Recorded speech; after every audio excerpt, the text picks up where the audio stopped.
peut... Comme vous voulez. Bon, je pense qu'on peut Elle, démarrer, on va elle a les faire démarré. venir Elle a ici. appuyé sur l'enregistrement. Oui, tout à fait.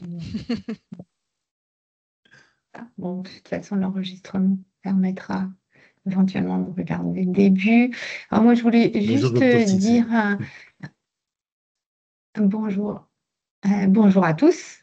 Et puis surtout, j'avais juste, bien sûr, envie de vous remercier pour être là tous. Il y a quelque chose, Edgar, comme un peu moins d'un an, hein, nous nous sommes vus au Sénégal pour faire le tour des projets de coopération. Il m'était apparu que en santé, on avait à l'évidence des choses à apprendre des uns des autres, chacun à l'endroit où on exerce nos beaux métiers. Enfin, j'étais ravie d'être accueillie au Sénégal pour commencer de découvrir comment vous travaillez et j'ai demandé à Carlos, Isabelle L'Enfant, nos médecins, de mobiliser leurs équipes sur ce forme de partenariat de compétences. Je n'imaginais pas qu'on puisse y arriver de cette manière-là, en proposant l'animation conjointe, ce qui est quand même l'idéal de ces webinaires. J'espère vraiment que ça emportera l'enthousiasme, comme ça démarre peut-être qu'il y aura des améliorations à apporter au fur et à mesure, mais je trouve il est heureux qu'avec l'aide de la technique, nous puissions organiser ces temps-là, nous enrichir des pratiques et des réflexions des uns et des autres. Voilà. Je suis ravie que vous ayez ce temps de travail et encore plus de pouvoir humblement en profiter. Voilà. Je vous souhaite un webinaire enthousiaste et intéressant. Merci beaucoup, Sandra. À mon tour, je tiens à remercier Edgar, les collègues avec qui on a eu, le Sénégalais avec qui on a eu l'occasion déjà d'avoir un premier temps d'échange par Teams il y a un certain temps.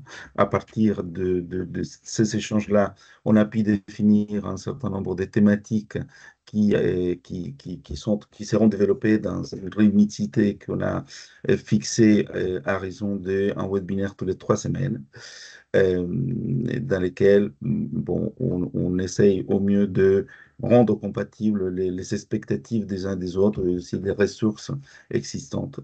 Un grand merci également à Mario Dil et à Stéphanie, parce que voilà, c'est les noyaux durs de l'équipe projet de ce côté-là. Et puis, comme vous avez vu lors de ces premiers webinaires, les thématiques choisies est autour des soins prénataux et postnataux. Et ce premier webinaire sera, comme on l'a imaginé, effectivement co-animé par une collègue sénégalaise, une collègue illinoise. Et donc, Madame Diallo et va participer, va co-animer ces premiers webinaires. Il est diplômé d'état des sages-femmes depuis 2007. Il a une licence professionnelle des soins en soins infirmières et obstétricaux depuis 2018. Il a une expérience professionnelle hospitalière et en centre de santé et une importante expérience professionnelle depuis 2007. Et actuellement, il exerce comme maîtresse sage-femme de la maternité du centre hospitalier régional des Oro-So. Et puis, Madame Stéphanie Pivant, donc elle est sage-femme diplômée d'État depuis 2004, depuis 1995.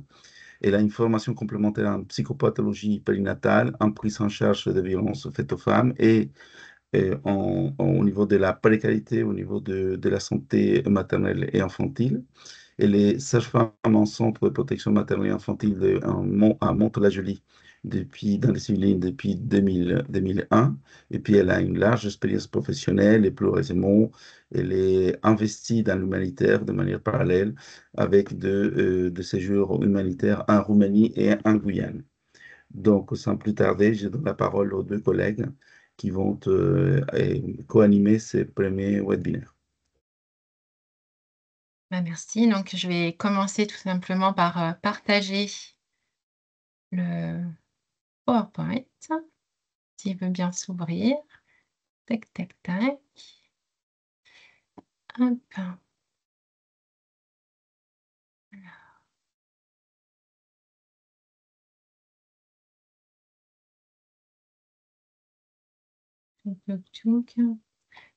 J'essaie de le mettre.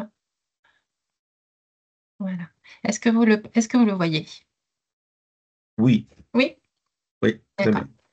bien. Merci. Donc, rapidement, je vous remercierai aussi de m'avoir permis de participer à ce projet qui est très intéressant et qui va être très enrichissant. Aujourd'hui, donc, nous allons parler, Madame Diallo et moi-même, de la santé maternelle. Avant de rentrer dans le vif du sujet, présenter quand même le service départemental de PMI, service de médecine donc préventive en direction des femmes enceintes et des enfants de moins de 6 ans. On va faire aussi un petit historique, hein, pourquoi les centres de PMI, hein. Donc, il y a eu effectivement apparition, naissance, création des centres de PMI suite à l'après-guerre de 1945, dans un but de réduire la mortalité infantile et maternelle. Plus récemment, donc, il y a eu la loi du 4 juillet 1970. À ce moment-là, les documents tels que déclaration de grossesse, avis de naissance, certificat de santé du 8e jour, 9e mois, 24e mois, ont été donc attribués aux médecins de PMI. Donc, ils les recevaient et ça permettait effectivement d'avoir une vue d'ensemble sur la natalité, la mortalité, la prise en charge, la santé en général, en direction de notre public. La loi de décentralisation a permis effectivement à mettre en place le service départemental de PMI a été placé sous la tutelle du conseil départemental. Plus exactement, les compétences dévolues au département donc, sont exercées sous l'autorité d'un président du conseil général, exercé par le service départemental de PMI, qui est lui-même placé sous la responsabilité d'un médecin, avec des professionnels, des personnels donc, qui sont qualifiés. Donc, il y a des activités qui ont été définies par le Code de santé publique. Et donc, ces activités, c'est les centres de santé sexuelle, avec tout ce qui est planification, éducation familiale, les centres de PMI, donc protection maternelle en direction des femmes enceintes, protection infantile en direction des enfants de moins de 6 ans, mais également l'agrément et le suivi des modes d'accueil du jeune enfant et la santé des enfants, donc qui sont confiés à l'aide sociale à l'enfance. Voilà, donc ça, c'était pour vous présenter effectivement quand même le service départemental de PMI. Voilà, on travaille en équipe, hein, sur les centres de PMI, on travaille donc avec médecins, infirmières, puéricultrices, parfois éducatrices jeunes enfants, des assistantes administratives, voilà, donc et bien sûr donc sage-femme. Et donc voilà, on travaille tout ensemble. Bien sûr, on a aussi un partenariat très important, évidemment, avec les maternités, mais également avec tous les professionnels libéraux, les CMP, hein, les centres médico-psychologiques, et les hôpitaux, pédiatrie aussi, bien sûr. Les centres de PMI, donc sur le département là, des Yvelines, on a 28 centres de PMI, hein, on n'est pas sectorisé, hein, on accueille effectivement des personnes qui peuvent habiter hors du lieu de la ville où se trouve le centre de PMI. Et il y a cette notion d'universalité proportionnée. On accueille tout le monde, bien sûr, mais essentiellement des personnes qui, effectivement, qui vont être en situation de précarité pour permettre effectivement un accès aux soins identique pour tout le monde. Voilà, donc ça, c'était juste une présentation pour qu'on sache, voilà. Alors du coup, moi, je vois personne. Donc, je ne sais pas, je compte sur Marie-Odile, Carlos, si jamais il y avait des Oui, questions. on Oui, t'écoute si jamais Et il y a du des oui, coup, oui. questions. Madame Diallo, je ne vous vois plus non plus parce que je vois uniquement le PowerPoint. Est-ce que nos partenaires sénégalais voient l'écran partagé? Oui, oui, oui, on le voit. Oui, Oui, on va. parfait. D'accord. Je vous On voit remercie. Parfait. Merci. Donc, voilà, donc on a imaginé, hop, là ça résonne, je ne sais pas pourquoi ça résonnait. On a imaginé effectivement vous présenter l'émission de la sage-femme autour de la prise en charge hein, de la femme enceinte et après la naissance, donc dans les centres de PMI. Et donc avec Madame Diallo, peut-être que Madame Diallo, vous pourriez intervenir pour compléter, nous expliquer un petit peu aussi comment, s'il y a des différences entre ce qui se passe chez vous, chez nous. Qu'en pensez-vous? Oui, oui, oui, vous présentez, après je vais intervenir. D'accord, ok. Donc, bon, là, la première slide, c'est vraiment pour, j'ai décliné les missions, mais on reviendra plus particulièrement sur les 4 premiers points qui sont et effectivement, donc en centre de PMI, les sages-femmes peuvent assurer le suivi mensuel jusqu'au 7e mois de la grossesse. L'entretien prénatal du 4e mois, donc je dis bien que je vais revenir sur ces slides hein, parce que j'imagine que certaines collègues vont me dire non, pas qu'au 4e mois, mais voilà, donc je vais revenir là-dessus. L'entretien postnatal, donc environ un mois après l'accouchement, la consultation postnatale 2 mois après l'accouchement. En centre de PMI, donc toujours un travail d'équipe, hein, comme je vous ai dit tout à l'heure, on va accompagner autour de la parentalité.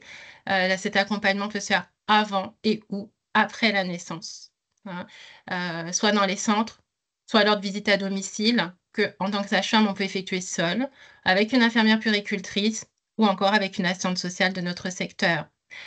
On a aussi des missions, bien sûr, prévention de la maltraitance, prévention des addictions, donc avec orientation, accompagnement possible, repérage, bien évidemment, des situations de violence faites aux femmes, et aussi, on tend là actuellement à vraiment assister sur une information et un dépistage autour de la difficulté maternelle, autrement dit de la dépression périnatale.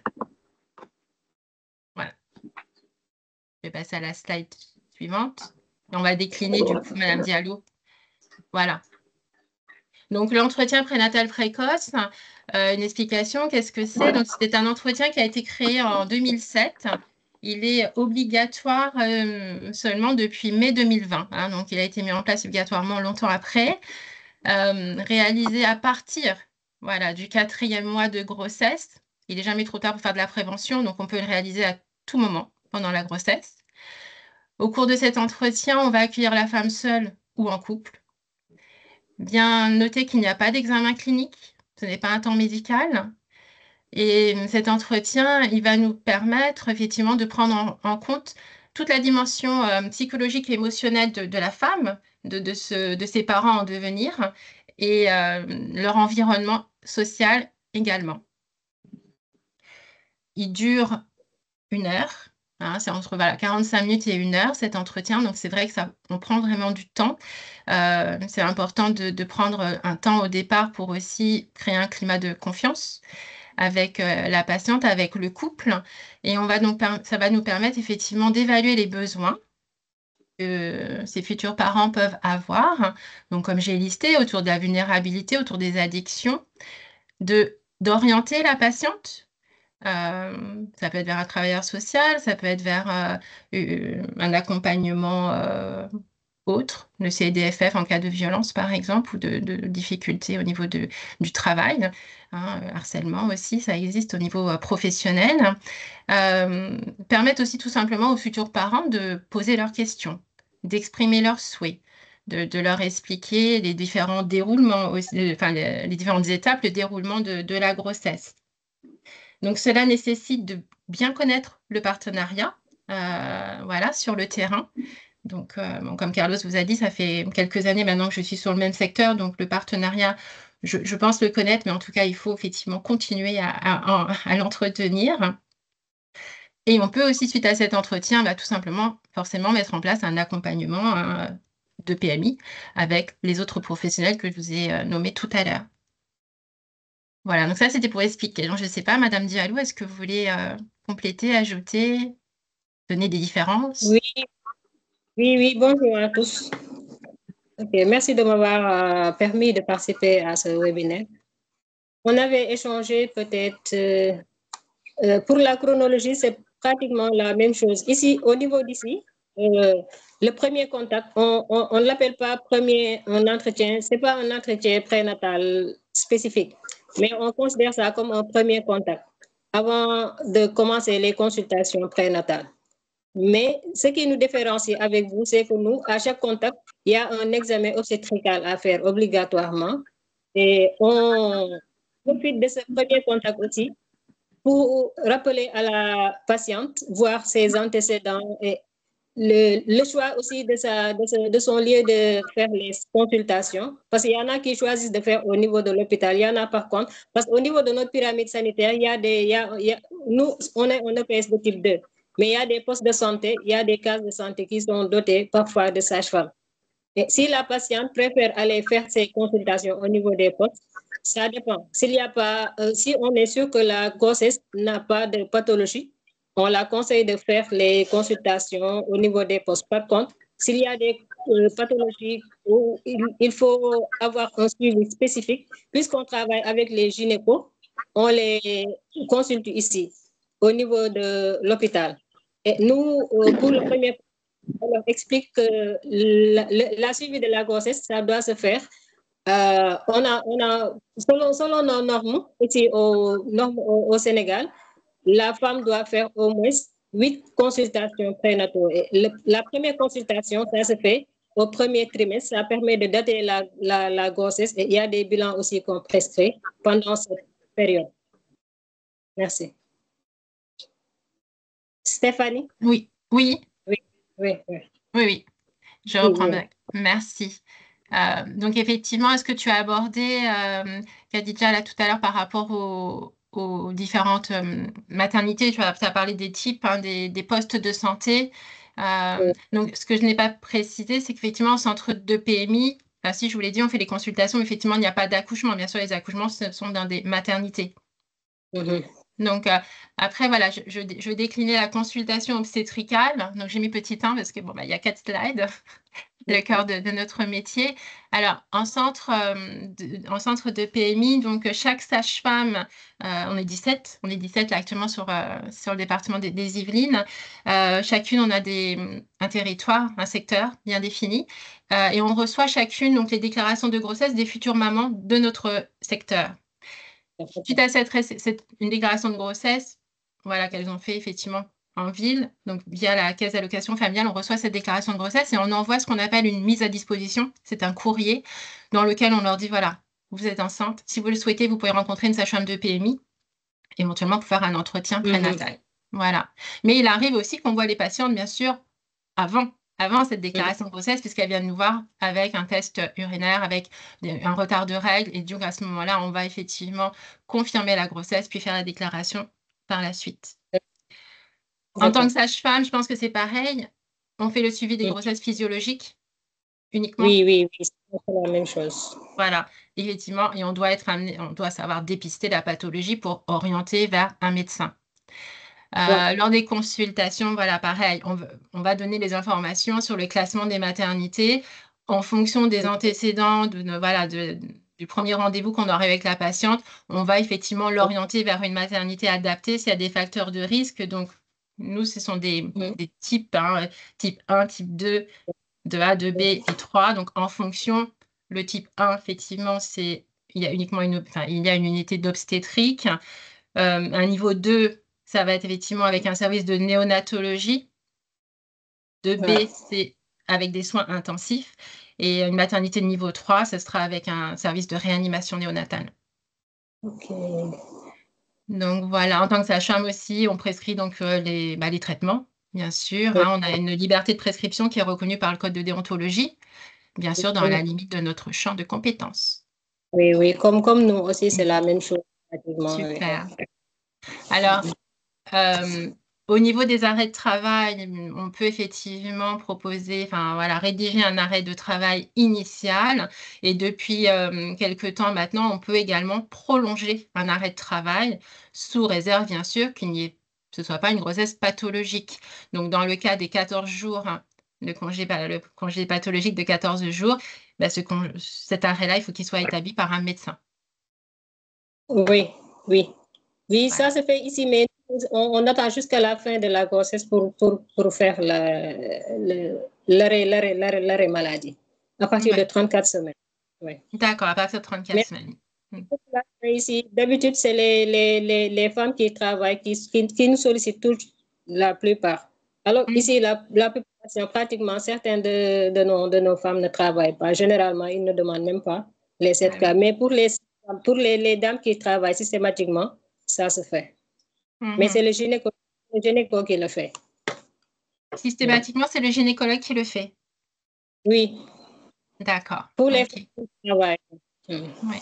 Que nous, on peut être amené effectivement, parfois en début de grossesse, voilà, on peut être amené à arrêter une patiente dans un premier temps, et puis après, elle peut reprendre son activité, peut-être ou peut-être pas, ça dépend. On voit, c'est vraiment pas. Nous, on appelle ça des repos maladie, ça dépend. Pour les femmes qui travaillent, si le médecin voit que cette dame-là, elle nécessite un repos, on leur fait régulièrement des repos maladie. D'accord. Okay.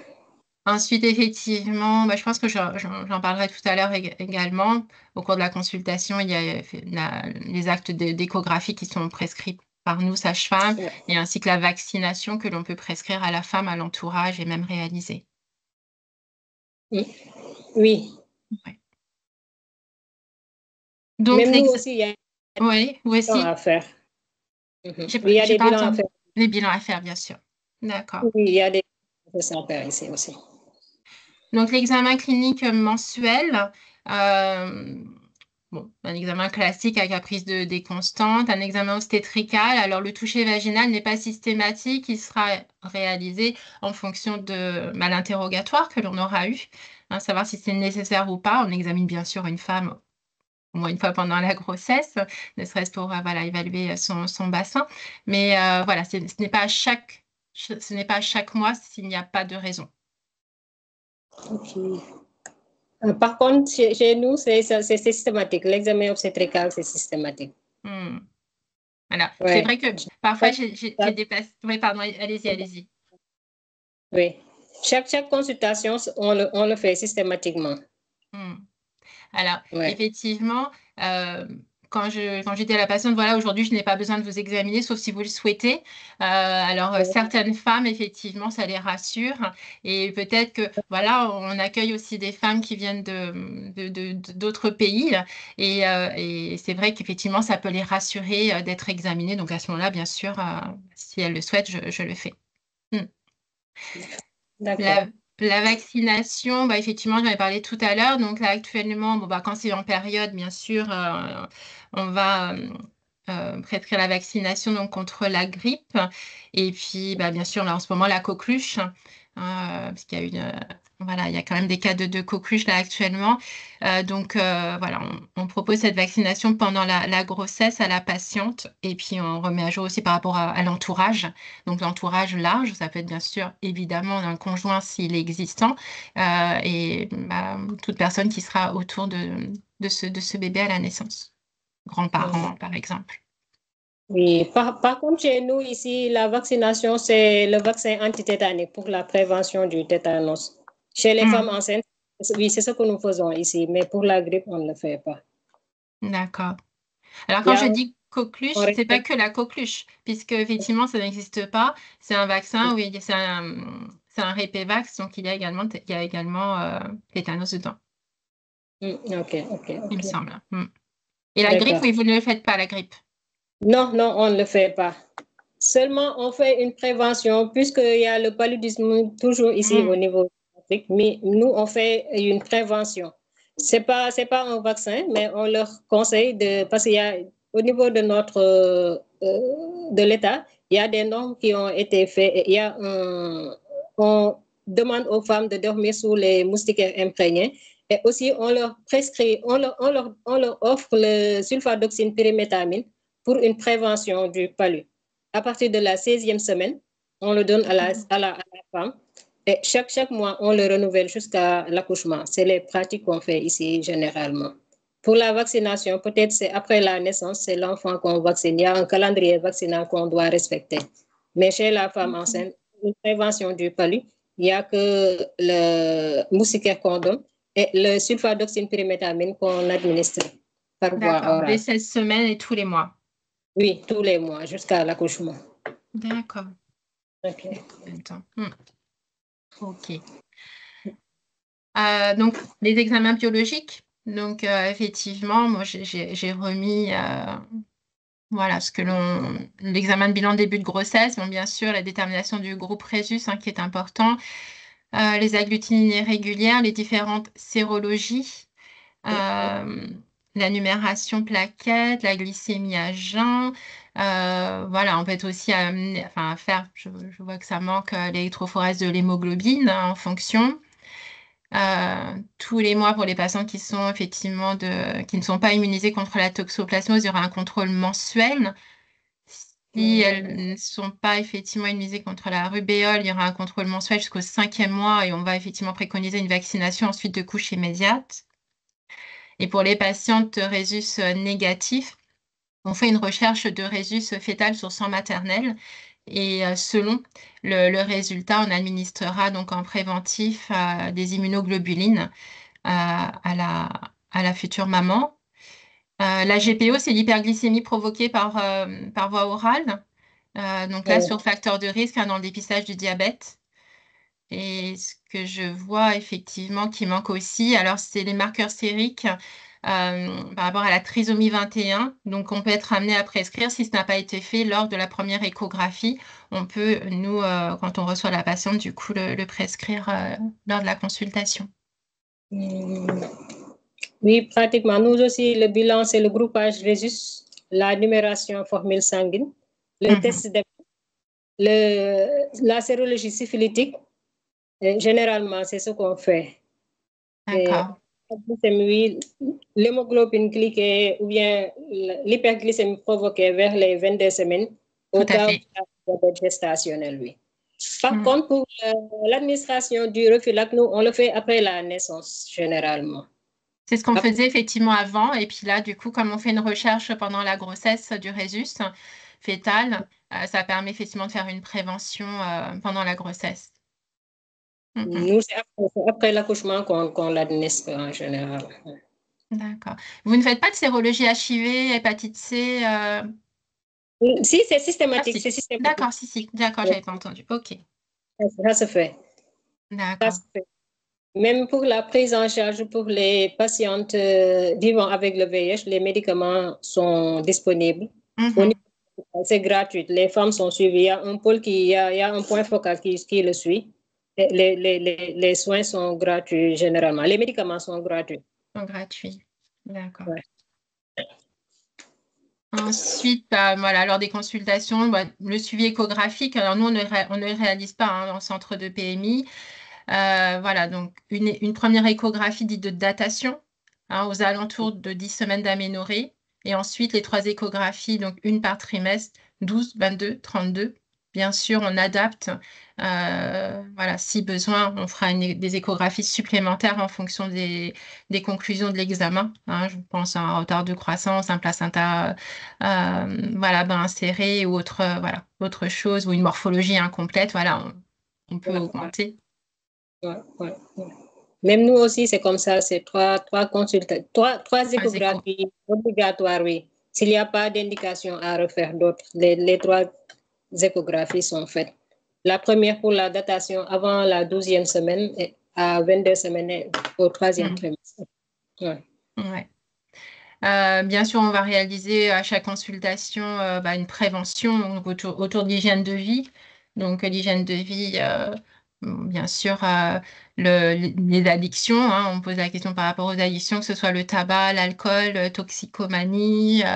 On va parler aussi des écrans, des écrans pour la maman. Donc, ça fait le lien aussi avec le sommeil. Prévention, l'activité physique qui est important. L'alimentation, donc on essaye aussi de s'adapter parce qu'on a des mamans qui qui mangent des choses on mange pas toutes la même chose, voilà, tout simplement. Donc, on essaye de donner des conseils tant bien que mal en fonction des habitudes alimentaires de chacune. Voilà, le tabagisme passif, parce que parfois, effectivement, elle ne fume pas, mais dans l'entourage, il y a du tabac, donc on va expliquer les risques pour l'incidence sur la grossesse, sur le déroulement de la grossesse et l'évolution de l'enfant, prévention, vaccination, ça on a déjà parlé. Par rapport aux violences, donc on tend vers un questionnement systématique.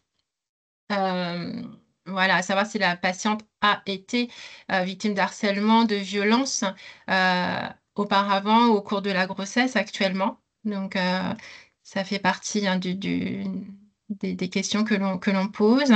Et également, donc, dépression la dépression, enfin, prévention autour de la dépression périnatale. Donc, donner l'information que cette dépression, elle existe aussi bien pour les mamans que pour les papas. Et on utilise l'échelle d'Édimbourg en postnatal afin de pouvoir du coup évaluer et puis parler et orienter si effectivement il y a des risques de dépression. Et puis lors des consultations, effectivement, on va proposer l'accompagnement de la PMI. On va aborder aussi le fait qu'une sage-femme libérale puisse venir à domicile après, à la sortie de la maternité, donner l'information des cours de parentalité. Enfin voilà, donc ça à chaque consultation.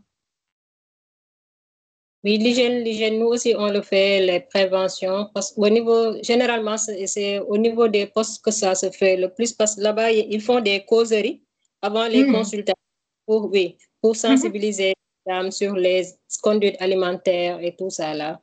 Pratiquement, ça se fait au niveau des postes, mais au niveau de l'hôpital ici, c'est au cours de l'entretien, tout dépend de l'interrogatoire et de la prise en charge qu'on réagit.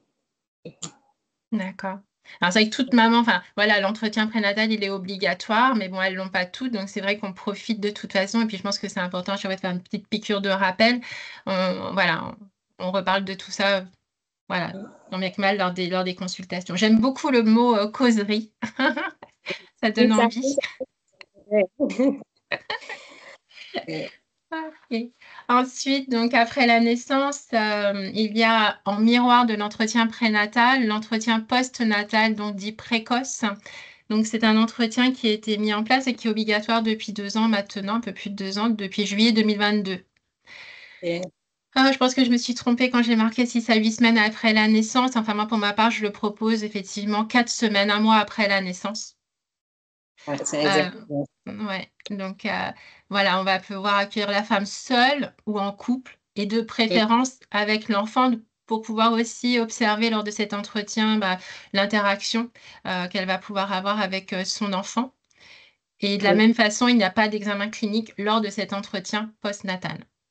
Voilà, donc c'est vrai que c'est important, ça évite une rupture du parcours de soins, parce que c'est vrai que tous les mois, les femmes, elles sont suivies pendant la grossesse, l'accouchement se passe, elles s'oublient, voilà, toute la concentration est dirigée vers l'enfant, et elles oublient d'aller consulter, leur consultation postnatale, n'y pensent pas, donc ça permet à cet entretien, moi souvent j'ai pu reprendre des traitements qui avaient été prescrits, des examens à faire qu'il fallait faire après la naissance, voilà. Elles avaient mis de côté leur ordonnance. Elles s'étaient vraiment fixées voilà, sur le bébé. Donc, ça permet d'éviter cette rupture de soins, de faire un bilan par rapport aux ressources des parents et éventuellement leur proposer des accompagnements, une aide ménagère, une travailleuse familiale. Voilà, 3 petits points. Et ça permet aussi d'aborder le vécu de la naissance. Voilà, moi je leur demande concrètement comment s'est passé cet accouchement. Voilà, racontez-moi. Voilà, on fait un déroulé, un film sur cette arrivée à la maternité, cette prise en charge. Voilà, comment elles l'ont vécu, si elles en gardent un bon souvenir, ce qui a été compliqué. Et aujourd'hui, comment ça se passe avec ce bébé, avec le papa. Voilà, cette nouvelle vie. Et du coup, ça permet aussi à cet entretien de rebondir un peu sur une potentielle, voilà, les risques de violence, parce qu'on sait que les violences conjugales, malheureusement, la grossesse et l'arrivée d'un enfant sont des facteurs qui favorisent voilà, la mise en place de cette violence conjugale. Donc, ça permet effectivement d'en reparler. Et puis voilà, donc comme j'avais marqué, oui, prévenir, repérer, dépister donc les situations de vulnérabilité et toujours les troubles psychiques du postpartum. Donc c'est un temps qui est très important et qui est bienvenu. pour les patientes. Oui. Nous aussi, il y a un suivi postnatal. D'habitude, on fait trois consultations. La première consultation, ça se fait à la première semaine. Ça dépend. On peut le faire de J1 à J, avant la sortie de la maman, ou bien de J1 jusqu'à J8. On demande à la femme de revenir dans la structure. On parle avec elle, on lui déroule aussi le calendrier à respecter et le choix de la planification aussi, parce que la planification, on le planifie depuis les consultations. Il y a des séances où on leur demande que c'est disponible au niveau de la salle d'accouchement, juste après l'accouchement, qu'ils peuvent faire la planification avant de rentrer. Et la deuxième consultation postnatale, elle se fait avant la 15e, avant les 2 semaines. Et la troisième, c'est à J42 ou bien 1 mois après l'accouchement. Et en ce moment aussi, c'est la même chose. On leur rappelle le calendrier vaccinal. On voit aussi le mode d'allaitement parce qu'ici, on préconise l'allaitement exclusif. C'est ce qu'on leur conseille parfois. Et c'est le moment aussi de parler avec les primipares et de leur conseiller ce qu'ils doivent faire. Pour ceux qui ne savent pas allaiter aussi, c'est en ce moment qu'on en profite pour leur montrer les méthodes à faire et tout ça là aussi. Alors, je ne l'avais pas dit, ça me fait penser, lors de l'entretien prénatal, on va bien sûr aussi aborder, voilà, quand je vous ai fait le listing, mais on va parler effectivement de l'arrivée de l'enfant. Hein. Ça va permettre aussi aux parents de parler de leurs angoisses qu'ils peuvent avoir par rapport à l'arrivée de l'enfant. Et on va effectivement leur demander de se questionner sur leurs souhaits au niveau de l'alimentation, soit effectivement une alimentation artificielle ou une alimentation maternelle. Donc voilà, c'est abordé. Et on reparle aussi bien sûr de la contraception pendant la grossesse. On en parle pendant la grossesse pour qu'elles puissent y penser. Et bien sûr, quand elles sortent de la maternité, elles ont une ordonnance, elles ont une prescription. Il y a une proposition qui est faite de contraception alors orale, qu'elle démarre par la suite. Et donc, il y a effectivement des sages-femmes libérales qui peuvent venir au domicile dès la sortie de la maternité. Elles peuvent venir voir les patientes à leur domicile. Voilà. Et nous, en PMI, c'est vrai qu'elles viennent nous voir dans un deuxième temps. Après, pour la prise en charge de l'enfant, on a les collègues puéricultrices qui vont aussi à domicile pour plus peser l'enfant. Et voir effectivement, enfin pas que peser l'enfant, il y a tout l'accompagnement qu'elles font autour de la parentalité, autour de l'allaitement. Puis c'est vrai qu'on a la chance d'avoir aussi alors une infirmière puéricultrice qui est un petit peu plus calée au niveau de l'allaitement et voilà, qui a un diplôme supplémentaire et qui va donc voilà, en tant que conseillère en lactation, va pouvoir accompagner les mamans. Et du coup, voilà, les collègues, comme je disais tout à l'heure, on travaille en équipe. Donc, les collègues, si elles voient à domicile ou en permanence une maman qui a une difficulté, elles vont pas hésiter à me dire, tiens, Stéphanie, est-ce que tu peux la voir en consultation? Et je suis sûre qu'elles le font sur tous les centres avec toutes mes collègues sages-femmes. Voilà.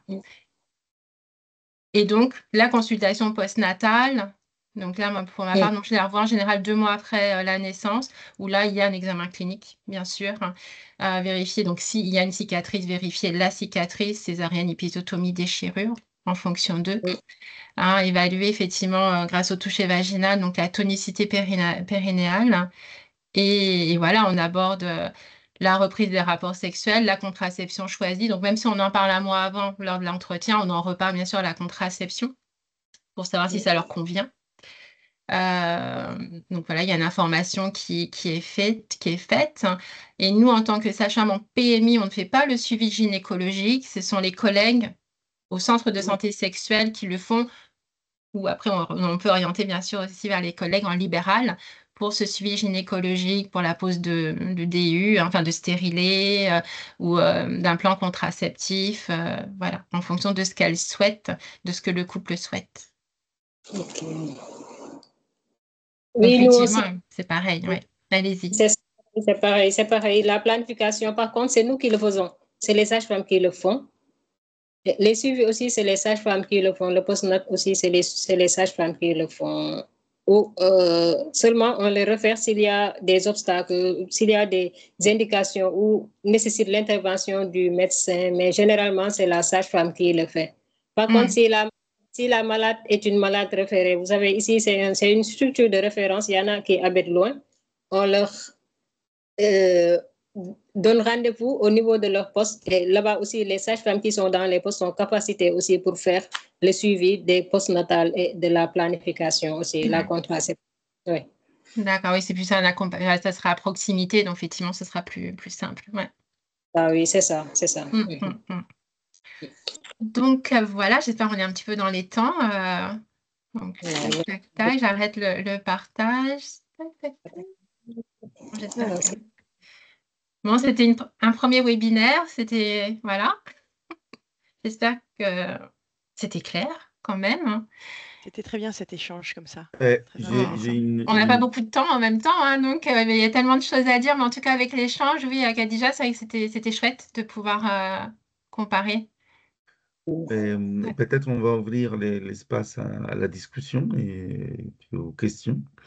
Et je me permets d'abord de formuler une première question à Madame Diallo autour de l'adhésion de la population au suivi prénatal. Donc, est-ce qu'il y a des décryptages à faire autour de ça? Est-ce qu'il y a éventuellement des conseils qu'on peut, nous, qu'on peut s'en saisir quand on prend en charge des populations migrantes ici? Et donc, est-ce qu'il y a des aspects d'ordre culturel qui peuvent éventuellement donner des incidences au niveau de l'adhésion à la prise en charge au niveau de suivi de grossesse? Et voilà, est-ce que vous pouvez nous parler un peu de ça? Oui, peut-être c'est ce qui pose problème parfois, c'est la culture. Parce qu'il y a des femmes qui sont tellement sensibles que même en venant à l'hôpital, parfois on le réfère chez les gynécos, ils préfèrent voir les sages-femmes même. Il y a les barrières culturelles, il y a des dames qui refusent d'être vues par des hommes. Ça arrive. Mais généralement, il y a des astuces à faire, on leur explique et on leur conseille aussi que c'est ce qu'il y a de mieux à faire pour voir les gynécos pour la prise en charge régulièrement. C'est les problèmes qu'on rencontre ici régulièrement, c'est ça. On le rencontre aussi de enfin ici, hein, à Mantes-la-Jolie. Hein, c'est vrai que certaines femmes vont me dire d'emblée, je préfère être examinée par une femme, je préfère que ce soit une femme qui me suive. Et voilà, je leur explique bien que lorsqu'elles vont à l'hôpital, il se peut qu'elles voient un gynécologue. Donc voilà, on leur explique. Mais c'est vrai que c'est quelque chose qu'on peut rencontrer, mais si on donne des explications. Je ne sais pas si je peux rajouter quelque chose parce que, Carlos, je peux? Bien sûr, bien sûr. Oui, parce que là, justement, j'ai eu un appel avant le webinaire d'une maman qui est née au Sénégal, qui a accouché. Et que lorsque je l'ai vue la semaine passée, un mois après la naissance, effectivement, je l'ai orientée vers une psychologue. Parce que voilà, suite au remplissage du questionnaire d'échelle d'Édimbourg, j'étais inquiète, donc je l'ai orientée vers une psychologue. Elle a adhéré à cela. Et elle m'a appelée avant son rendez-vous en me disant mais on m'a dit que c'était pas la peine d'y aller parce que je suis pas malade dans ma tête. Et je lui ai dit, je me serais jamais autorisée, je me serais jamais permise. Enfin, c'est pas ça que je lui ai dit, voilà. Et du coup, elle m'a dit, bon, bah, j'irai. Et il s'avère qu'il y a eu un petit souci au niveau du rendez-vous. Elle n'y a pas été. Mais là, tout à l'heure, elle m'a rappelé et elle m'a dit, j'ai trouvé ça, elle m'a dit, il faut pas être fâchée contre moi. Elle me dit, je vous crois, je vais y aller. Et c'est vrai que j'ai eu peur d'avoir perdu sa confiance. Et au final, pas du tout. Mais voilà, le fait qu'elle m'ait dit, enfin, quelqu'un lui aurait dit, mais tu n'es pas malade dans ta tête, tu n'as pas besoin d'aller voir la psychologue. Et je lui ai dit, mais c'est pas ça du tout, et j'ai jamais. Voilà. Mais voilà, donc, attention aussi à comment on dit les choses. Et voilà. Et comment il s'est interprété et ne pas hésiter à le reprendre. Oui. Dans notre culture ici, généralement, c'est ce qu'on pense. On pense que si on part voir le psychologue, ça veut dire qu'on est entre guillemets fou, alors que c'est pas ça. Et les pratiques là, peut-être au niveau d'ici, c'est ce qui nous bloque parfois. Il n'y a pas de suivi psychologique ou bien avec les travailleurs sociaux aussi, parce qu'il y a parfois les travailleurs sociaux qui font office de psychologue. Mais au niveau de l'hôpital, ici, on n'a qu'un seul travailleur, qu'un seul assistant social. C'est parfois difficile qu'il allie ça avec les patients qu'on voit. Généralement, il y a ces genres d'obstacles qu'on rencontre au niveau d'ici. On travaille vraiment avec les psychologues. D'ailleurs, même au niveau de notre région, ici, il n'y a pas de psychologue. Si on veut voir les psychologues, c'est au niveau de Dakar, au niveau de la capitale, c'est un peu loin pour demander à une dame, voilà, pour demander à une dame d'aller se faire suivre par un psychologue. En général, c'est les sages-femmes qui font office de psychologue, entre guillemets, même s'ils ne sont pas diplômés. C'est les sages-femmes qui essayent au moins de faire ce travail. Alors, malheureusement, nous n'avons pas de psychologue en PMI, mais c'est vrai qu'on a des psychologues en ville. Mais je vous rejoins et je le dis tout doucement. Voilà, on ne fait pas office de psychologue, mais c'est vrai qu'on voilà, on a quand même un rôle important. Et forcément, on a face à nous des mamans, enfin des femmes qui nous font confiance parce qu'on rentre dans leur intimité. Et du coup, on aborde beaucoup de choses avec elles. Et après, on arrive à les orienter en leur disant que voilà, moi je vous écoute, mais je ne suis pas formée pour. Il faut aller voir un professionnel vraiment spécialiste. Ouais. Je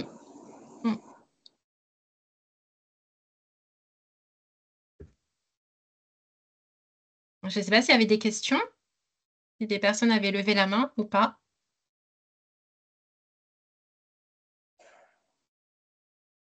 Et Mme Niang? Oui, c'est notre coordinatrice SR de la région. Bonjour Elle n'a pas madame. ouvert son micro. Ce micro n'est pas Vous pouvez ouvert. ouvrir Oui. votre micro, s'il vous plaît. Ça y est, ça va marcher. Vous nous entendez?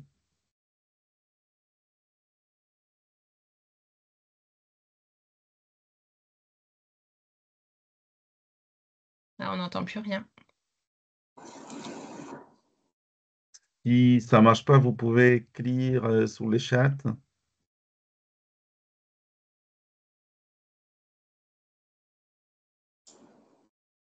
Madame Niang?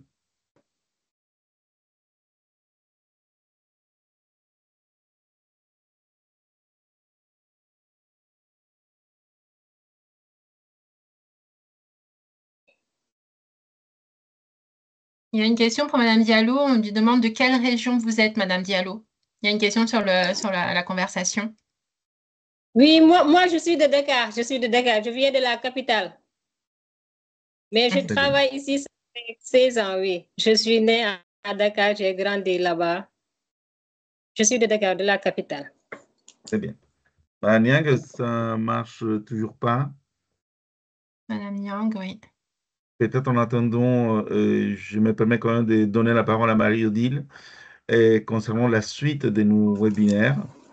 Donc, le prochain rendez-vous, Marie-Odile, si tu veux bien nous l'indiquer au Oui. niveau de la date et puis au niveau de la thématique. Tout à fait. Comme vous le disiez, Carlos, au début de ce premier webinaire, d'autres webinaires suivront, à occurrence de toutes les 3 semaines, sauf gros problème. Le prochain aura lieu le 11 octobre, 13h30 heure française, donc c'est 11h30 heure sénégalaise. Et la thématique que nous proposons, c'est le diabète et l'hypertension. Voilà, sur la gestion des maladies chroniques comme ces 2 maladies. Et ce webinaire sera animé par Isabelle Rivière et Flavia Sicci, qui sont 2 infirmières qui interviennent dans le département des Yvelines dans un bus mobile. Okay. Et bien évidemment, s'il y a un collègue de Sénégalais qui souhaite s'associer à la préparation et à la tenue de ce webinaire, il sera les bienvenus. Il y a Batili qui veut parler, Batili Casse, qui a levé la main. Oui, bonjour à tous. Bonjour. Je me nomme Muntaga Bachili, donc je suis gynécologue ici à l'hôpital de Abdou Cissé Kane des Agnam. Ok, Agnam. Ok, docteur. Okay. Dans le Fouta, donc au nord du Sénégal. Donc vraiment, c'est un plaisir de partager ce panel avec vous, donc avec vous tous. Donc juste des contributions que je voulais apporter donc, dans nos contextes. Donc, en parlant surtout sur l'entretien prénatal en fait. Quoi. Parce qu'ici, notre problème, c'est quoi? cette barrière-là, religieuse et culturelle, qui nous pose problème. Pour la constatation prénatale, ici on parle de constatation prénatale, comme Mme Diallo l'a dit tantôt. Donc le premier contact, nous, on essaie de faire un examen général, comme elle l'a dit. Donc, de rechercher des facteurs de risque carrément, et aussi de prescrire à la dame aussi un bilan prénatal. Donc je pense qu'elle en est venue largement. Donc c'est un entretien qui est difficile. D'autant plus ici, on a un problème pour convoquer le couple. Donc des fois, la patiente est accompagnée de sa belle-mère, donc accompagnée de sa sœur. Donc ce qui constitue un problème pour faire, n'est-ce pas, pour dérouler cet entretien-là, pour expliquer à la dame, n'est-ce pas, quelles sont les choses à éviter, donc comment se déroulent les constatations prénatales, donc l'accouchement, le post-nat, tout ça. Donc c'est un problème. Et d'habitude aussi, dans notre contrée aussi, les maris de nos chers patients aussi, d'habitude, sont des émigrés. Donc ce qui constitue en fait une barrière. Maintenant aussi, revenant aussi sur le dépistage, donc surtout sur l'échographie morphologique au deuxième trimestre, parce qu'ici on le fait au deuxième trimestre à 22 semaines. Parce que pour les dépistages des marqueurs pour la trisomie 21, donc c'est difficile de l'avoir. Vous m'entendez? Oui. Le dépistage des 21, c'est difficile de l'avoir ici, donc dans cette région, parce qu'on est à 680 km de Dakar. Donc ce qu'on fait, au cours de l'échographie morphologique, on va voir la clarté nucale, voir aussi carrément la distance interpupillaire, voir aussi le menton, pour avoir des stigmates, donc une suspicion de trisomie 21. Et aussi pour voir aussi qu'est-ce qu'on peut faire aussi. Donc pour déjà il y a le counseling, donc on va faire avec la dame. Et donc peut-être qu'il y a, voilà, votre enfant va développer un truc, tout ça. Ça aussi c'est des éléments où on tiendra compte. Et rapproche aussi les constatations prénatales, mais aussi les échographies aussi de suivi. Mais la plupart du temps aussi, donc on est confronté à ce qu'on appelle des mariages, donc la consanguinité en fait. Donc c'est des malades qui sont mariés avec des cousins au premier degré, deuxième degré.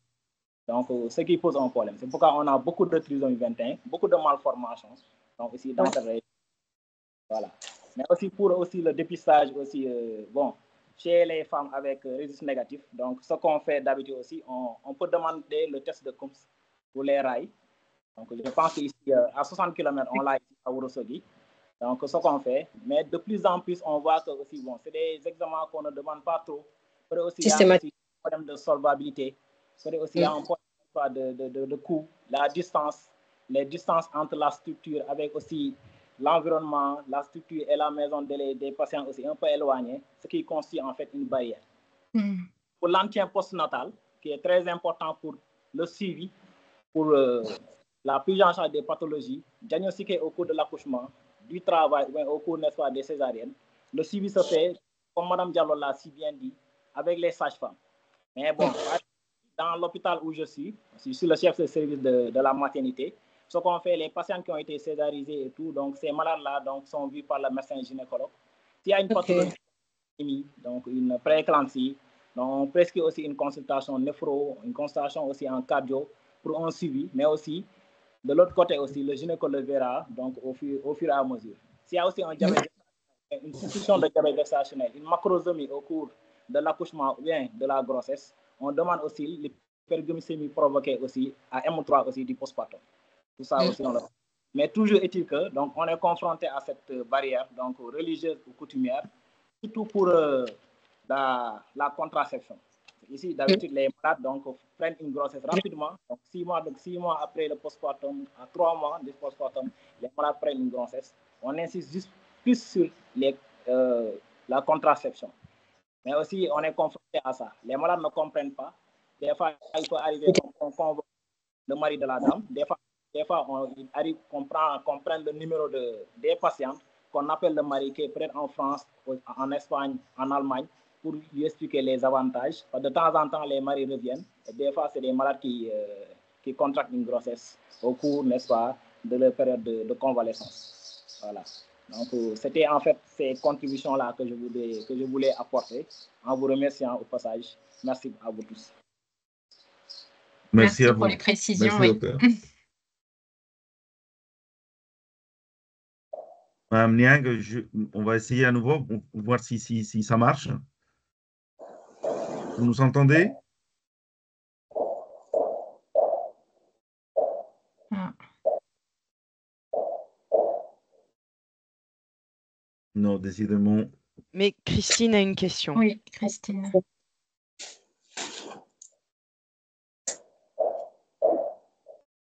Christine, par contre, il faudrait que tu ouvres ton micro. Voilà. Vous m'entendez là? Oui. Oui, Christine. Oui, Madame Diallo, bonjour. Je voulais savoir si vous constatez dans vos patientes un nombre important de patientes qui crachent beaucoup l'hypersialorée et si vous aviez, en tout cas, comment vous traitez cette hypersialorée, si vous avez un traitement adapté ou pas. Oui, on rencontre ça ici. Peut-être parfois on leur donne comme des antiémétiques ou bien il y a des pratiques que les dames nous reviennent pour nous dire. Parce que même il y avait une de nos sages-femmes qui nous taquinait, elle était enceinte en début de grossesse, elle avait beaucoup de hypersialorée. On a tout traité, mais selon elle, elle prenait des arachides.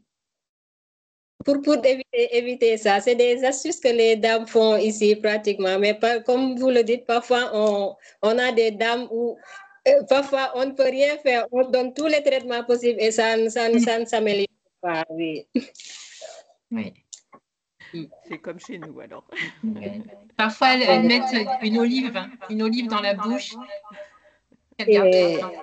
Oui, après, ça relève effectivement des astuces, mais je me disais, il y a peut-être des remèdes de grand-mère. Bon, merci. Bonjour. Vous m'entendez? Ah, madame. Oui, Madame ça Nia. marche. On vous entend. Ok, c'est Madame Nia. Je suis la coordinatrice SR au niveau de la direction régionale de santé de Matam. Et on se félicite d'avoir participé à ce webinaire qui est très important par rapport à ce que se fait ailleurs et chez nous. C'est simplement pour dire qu'au niveau de la région de Matam, comme Khadija vous l'a dit, presque 80% des activités de prénatal sont faites au niveau des postes de santé. Les postes de santé, c'est les centres qui équivaut, je crois, chez vous au PMI, parce qu'il y a la présence d'un médecin, mais dans les postes de santé, il n'y a qu'un infirmier et une sage-femme. Et c'est eux qui font l'ensemble des CPN, mais ayant en repérage les normes et protocoles, qui leur permet à un moment de dire quand vous voyez tel, il faut aller automatiquement le référer vers un gynéco ou vers le niveau supérieur. Donc, c'est ce qui se fait à ce niveau. Et il y a un paquet global qui est là, qui commence de la préparation à l'accouchement, les CPN, comme il vous a bien dit, aussi par rapport à la sérologie VIH, qui est demandée systématiquement, proposée systématiquement, si la personne accepte et est prise en charge, et si c'est positif aussi, la prise en charge se fait en collaboration avec l'hôpital, mais se fait au niveau du poste de santé jusqu'à l'accouchement et on réfère au niveau du centre pour confirmer. Donc, c'est des choses qu'on est obligé de faire en tant que sage-femme liées à la situation du pays. Parce que si vous prenez toute la région de Matam, il n'y a que 3 centres hospitaliers sur une superficie plus de 26 et quelques, je ne sais pas, qui fait 3 fois la région de Dakar. Donc, il n'y a que 3 hôpitaux. Tout le reste, c'est des postes de santé et 6 centres de santé, dont 2 qui sont secondaires, où il n'y a qu'un médecin, une sage-femme et quelques infirmiers par rapport à ça. Donc, c'est ce qui pose un peu le problème par rapport au CPN. Et aussi, il y a les tabous, comme l'a dit Kadia. D'abord, c'est de pouvoir débuter. Parce que vous savez qu'on utilise maintenant les 8 CPN qui sont recommandés par l'OMS. Mais jusqu'à présent, c'est difficile d'avoir les femmes à temps. Donc, on les a la plupart très tard. Les rendez-vous posent problème. Mais aussi, il y a l'introduction de ce qu'on dit, la planification du postpartum. C'est une planification qui est proposée depuis la grossesse et on peut même le faire sur la table. Et Khadija vous a dit que l'ensemble des sages-femmes sont capacités pour poser un dispositif intra-utérine ou pour poser des implants. Donc, c'est vraiment un plaisir de voir ce qui se passe ailleurs. Mais aussi par rapport à nos contrées, il y a des choses qui se passent qui nécessitent des renforcements comme ça. Parce que les sages-femmes qui sont dans la brousse toutes seules ont besoin de quelquefois de voir des gens, leur parler et pouvoir corriger pour ça. Et merci, on vous remercie vraiment par rapport à ça. Et la prochaine fois, je crois qu'on va avoir le lien très tôt pour partager avec le maximum de prestataires pour qu'ils puissent participer. Merci, c'est l'intervention que j'avais par rapport à ça. Merci. Merci beaucoup. Mais c'est vrai que c'était très riche, effectivement, comme vous dites, pouvoir faire cet échange. Et on peut imaginer les difficultés que les consoeurs rencontrent en étant seuls dans les centres de santé. Ouais, non, mais j'imagine bien et j'aimerais bien vivre ça quand même.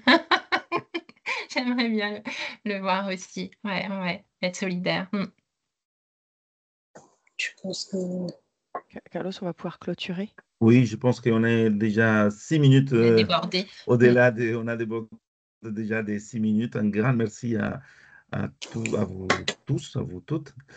Je pense que les expectatives et puis les objectifs ont été atteints pour ce premier webinaire. Bien évidemment, on apprend aussi, hein, donc on s'améliore au fur et à mesure.